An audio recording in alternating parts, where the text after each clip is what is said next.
Warsaw is facing rising gang crime. Residents of the capital can't always feel safe, as violent beatings and thefts, among other things, are increasingly common in the city. Crime is increasing, especially among Georgians. Meanwhile, the capital's police force is short of 2,500 policemen. Where is Warsaw President Rafał Trzaskowski at this time? Brutal beatings, audacious thefts, rapes. Georgian gangs are terrorizing Warsaw. The capital's police force is doing what it can, but is facing its own problems, mostly with personnel. At the moment, there are indeed a lot of vacancies, almost 2,500, admits Warsaw President Rafał Trzaskowski, who instead of addressing the problem, travels around Poland and like a mantra, repeats the word security. We are talking about security issues in every sense of those words. Meanwhile, Warsaw's president is failing to ensure security in Warsaw. In the past year, the number of crimes involving Georgian gangs has increased as much as threefold in the capital. These are very dangerous, determined people, often well-trained, physically fit, and looking to make money. In most cases, it's all about material gain. Trzaskowski doesn't seem to have noticed this dangerous trend.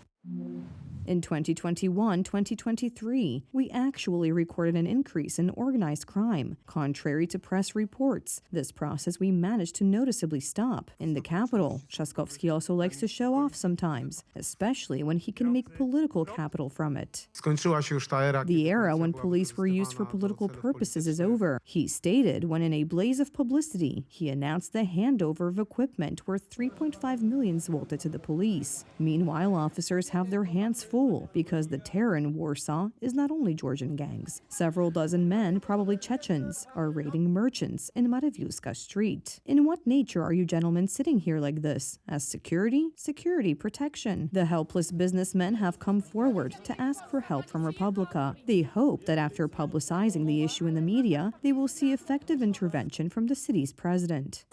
The mere sight of such a thug is so, well, you can see for yourself what they look like. For now, they are coping as best as they can. And after all, after the fire in the hall at Mariviuska Street last May, Rafał Trzaskowski promised that he would not leave the merchants alone. Is this the beginning of the end of the war in Ukraine? There is hope for that. President Donald Trump has revealed to American journalists that he has spoken with Vladimir Putin about a ceasefire. According to the U.S. leader, the two sides may soon sit down at the negotiating table and end a war that claims more victims every single day. This conversation could lead to the end of war and the end of suffering for innocent people.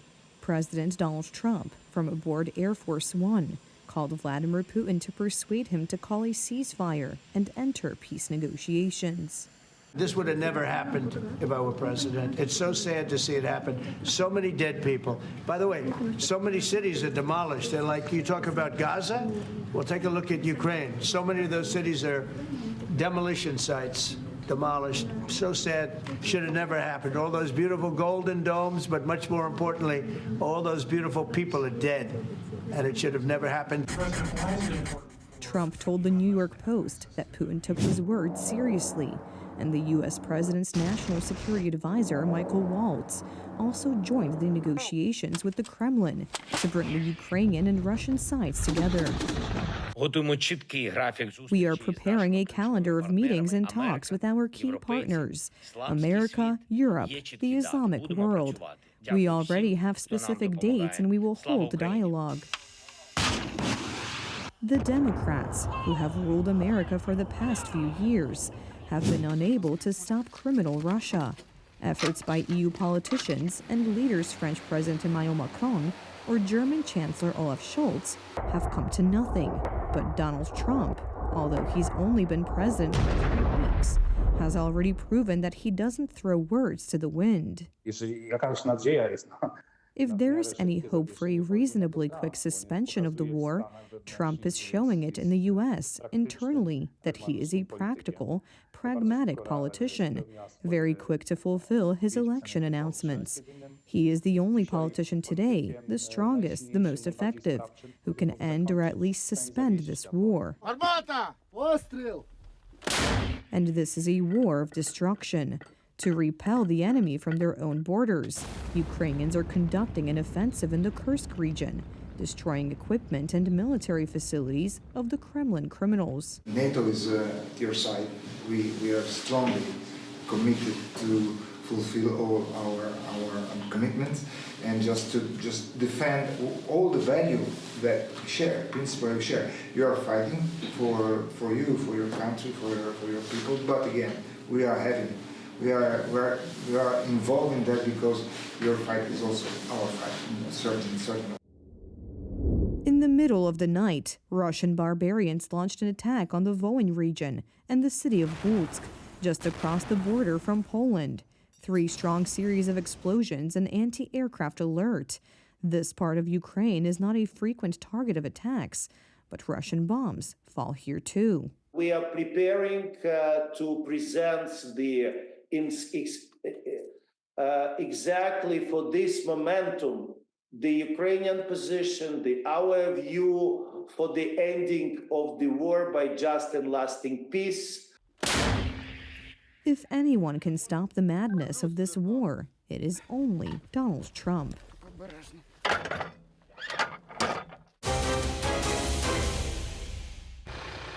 The Baltic countries are decommissioning cross-border high-voltage transmission lines. Yesterday in eastern Latvia, about 100 meters from the border with Russia, a symbolic cutting of cables took place. And today in Vilnius, the official connection of Lithuania, Latvia, and Estonia to the European system. The synchronization of the Baltic states' electricity system with the continental European system has been successfully completed.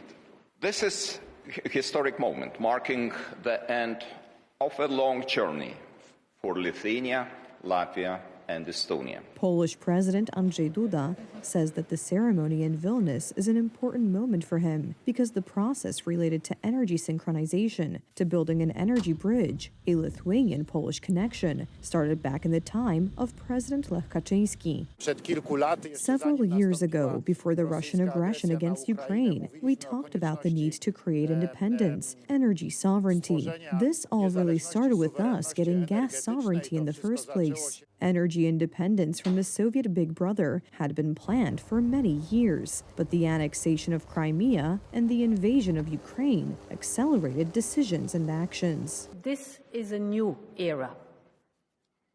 Today, we will not only talk about economic security, but also the broader security of our continent.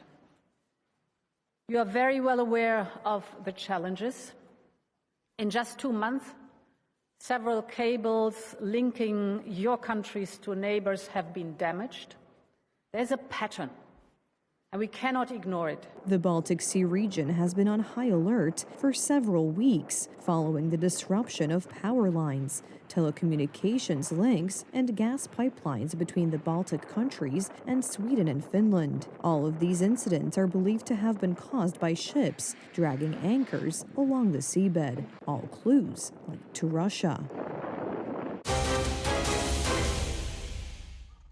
The most important sports event in the United States, the deciding game for the Super Bowl. It is the 59th final of the American Football League, with the U.S. President Donald Trump in the stands. Let's take a look at what fellow football fans had to say ahead of the game. The Kansas City Chiefs team could become the first in history to win the Super Bowl 3 times in a row. In the NFL League Finals, they will face the Philadelphia Eagles team, which they already defeated in 2023. Traditionally, there was a parade with fans before the game.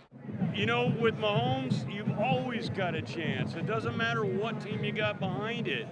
You know, the defense is doing real well. Everybody says we can't stop the run, and I'm like, well, we did with Derrick Henry, and we did, you know, with some other players and all that. The Super Bowl is causing a real frenzy among Americans. The last 2 finals are among the top 10 most watched shows in history. Last year's, which drew nearly 124 million Americans in front of their televisions, still holds the record. I came out of the womb as an Eagle fan. My mom and dad were Eagle season ticket holders since Franklin Field, and my whole family, Eagle fans. I wish they could all be here with me, but they all couldn't come this time. I've been going to Eagles games my entire life with my father. He's been taking me since I was a baby, and I've been taking him these last few years. And we went to the last 3 games together, the last playoff games, and we couldn't stop. We had to go to this game. It's a great chance. I mean, to see history like this, like I said, we've been to 7 straight AFC Championships games, and to be maybe the first one to ever do 3 Super Bowls, I think I didn't want to risk missing out on a chance to maybe possibly see history for sure. Not surprisingly, astronomical prices are being charged for ad time. A 30-second spot costs $7 million. Another integral part of the show is the performance of the biggest musical stars. The presence of Donald Trump in the stadium may also be an event, as never before has a sitting U.S. president watched the Super Bowl from the stands.